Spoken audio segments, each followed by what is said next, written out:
جب شہداء کے سر اور اسیران کربلا دمشق پہنچے تو یزید نے ان کے ساتھ کیا سلوک کیا؟ اس سلسلے میں ہمیں 5 روایتیں ملتی ہیں۔ پہلی روایت میں یہ بیان کیا جاتا ہے کہ زہر بن قیس یزید کے پاس حاضر ہوا تو یزید نے پوچھا کہ کیا خبر لائے ہو؟ زہر نے کہا کہ امیر المومنین آپ کو مبارک ہو، اللہ نے آپ کو فتح و نصرت عطا فرمائی۔ حسین بن علی ہمارے مقابلے میں نعوذ باللہ شہید ہو گئے۔ حسین بن علی ہمارے مقابلے میں اپنے اہل بیت کے 18 افراد اور اپنے گروہ کے 60 آدمیوں کو لائے تھے۔ ہم ان کے پاس گئے اور ان سے کہا کہ یا تو اطاعت اختیار کریں یا پھر جنگ کے لیے تیار ہو جائیں۔ انہوں نے اطاعت سے انکار کر دیا تو ہم نے صبح ہوتے ہی ان کو ہر طرف سے گھیر کر ان پر حملہ کر دیا۔ بس جتنی دیر ایک اونٹ کے ذبح کرنے میں لگتی ہے اتنی دیر ہم نے ان کے سب آدمیوں کو شہید کر دیا۔ اب ان کی لاشیں برہنہ، ان کے پیرہن اور ان کے رخسار خاک و خون میں آلودہ پڑے ہیں۔ آفتاب کی تپش ان کو پگھلا رہی ہے، ہوا ان پر خاک اڑا رہی ہے۔ یہ سن کر یزید آبدیدہ ہو گیا اور کہا کہ تمہاری اطاعت سے اس وقت خوش ہوتا کہ جب کہ تم حسین کو قتل نہ کرتے۔ خدا ابن سمیہ یعنی ابن زیاد پر لعنت کرے، واللہ اگر میں ہوتا تو میں حسین کو معاف کر دیتا۔ خدا حسین پر رحم کرے اور زہر کو کوئی انعام نہ دیا۔ اس ظالم زہر بن قیس نے یزید سے انعام و اکرام کی لالچ میں اس کے منہ میں جو کچھ آیا امام حسین علیہ السلام کے بارے میں بکتا رہا، حالانکہ سبھی جانتے ہیں کہ کربلا میں کون بھاگا اور کون جم کے لڑا۔ دوسری روایت کے مطابق شمر ذی الجوشن اور محفر بن سابلہ دونوں حضرت امام حسین علیہ السلام کا سر انور لے کر یزید کے پاس پہنچے۔ محفر بن سابلہ نے دروازے پر کھڑے ہو کر بآواز بلند کہا، ہم امیر المومنین کی خدمت میں دنیا کے سب سے زیادہ بے وقوف اور بدترین شخص کا سر لے کر آئے ہیں، معاذ اللہ ثم معاذ اللہ۔ یزید نے یہ سن کر کہا کہ محفر کی ماں نے اس سے زیادہ بے وقوف اور بدترین بیٹا نہیں جنا۔ پھر وہ اندر داخل ہوئے اور سر انور کو یزید کے آگے رکھ کر سارا واقعہ کربلا بیان کیا۔ یہ سارا واقعہ یزید کی بیوی ہند بنت عبداللہ بن عامر نے بھی سنا اور وہ چادر اوڑھ کر باہر آئی اور کہا، امیر المؤمنین کیا یہ حسین بن علی رضی اللہ عنہ کا سر ہے؟ یزید نے کہا کہ ہاں، اب تم اس پر رو اور حسین بن علی رضی اللہ عنہ پر سوگ کرو، جیسا کہ ابن زیاد نے جلد بازی میں انہیں قتل کر دیا، خدا اسے قتل کرے۔ پھر یزید نے دربار لگایا اور ہر عوام و خواص کو اندر آنے کی اجازت دی۔ لوگ اندر داخل ہوئے تو سر انور یزید کے سامنے رکھا ہوا تھا۔ اس کے ہاتھ میں ایک چھڑی تھی جس کو وہ آپ کے لب و دندان مبارک پر مارتا تھا۔ حضرت ابو برزہ اسلمی رضی اللہ عنہ نے فرمایا، اے یزید، تو اپنی چھڑی سیدنا امام حسین کے دانتوں پر سے ہٹا لے کہ جس جگہ کو میں نے دیکھا کہ رسول اللہ صلی اللہ علیہ وسلم اس جگہ کو چوما کرتے تھے۔ بے شک اے یزید، کل قیامت کے دن جب تو آئے تو تیرا شفیع ابن زیاد ہوگا اور یہ حسین آئیں گے تو ان کے شفیع حضرت محمد مصطفیٰ عربی صلی اللہ علیہ وسلم ہوں گے۔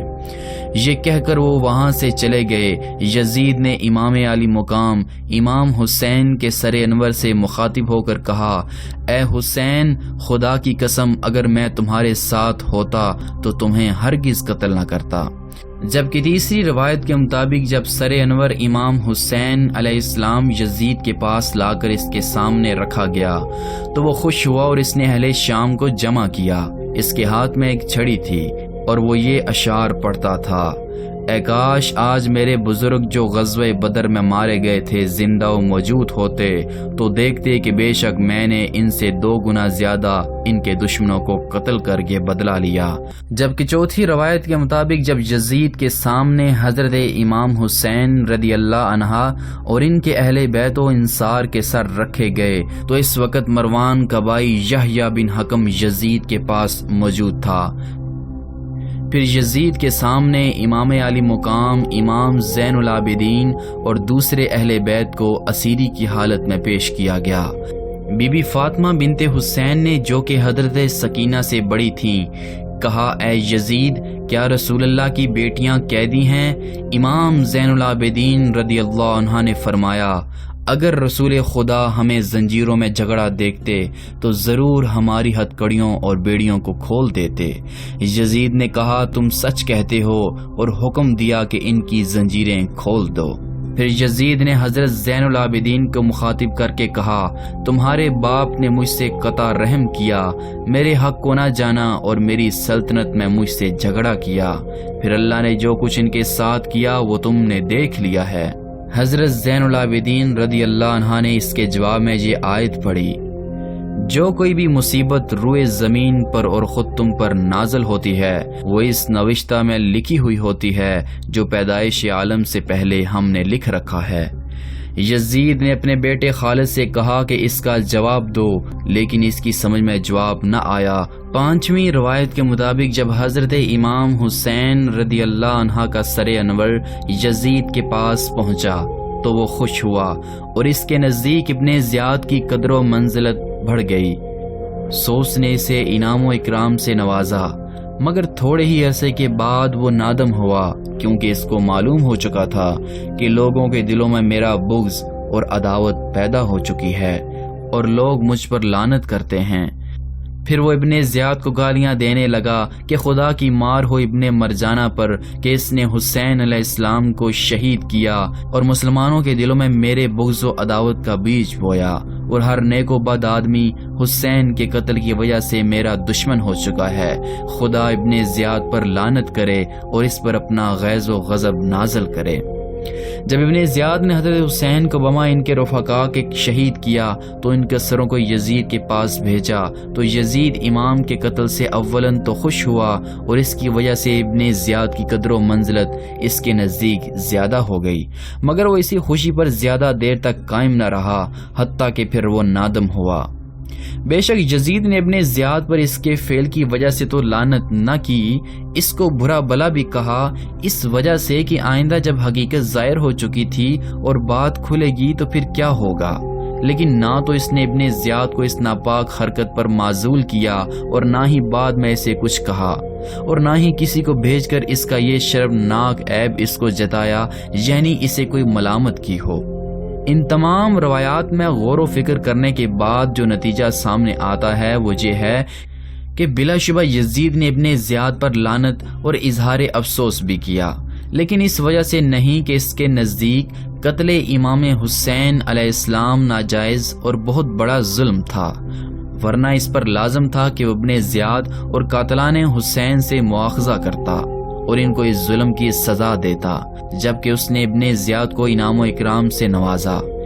اس کے اظہار افسوس کی وجہ یہ تھی کہ وہ سمجھتا تھا کہ امام حسین اور اہل بیت نبوت کے دیگر افراد کے ناحق قتل اور ان پر ظلم و ستم کا بدترین سیاہ داغ جو میری پیشانی پر لگ چکا ہے وہ کبھی زائل نہ ہوگا، اور دنیا اسلام قیامت تک مجھے ملامت کرتی رہے گی۔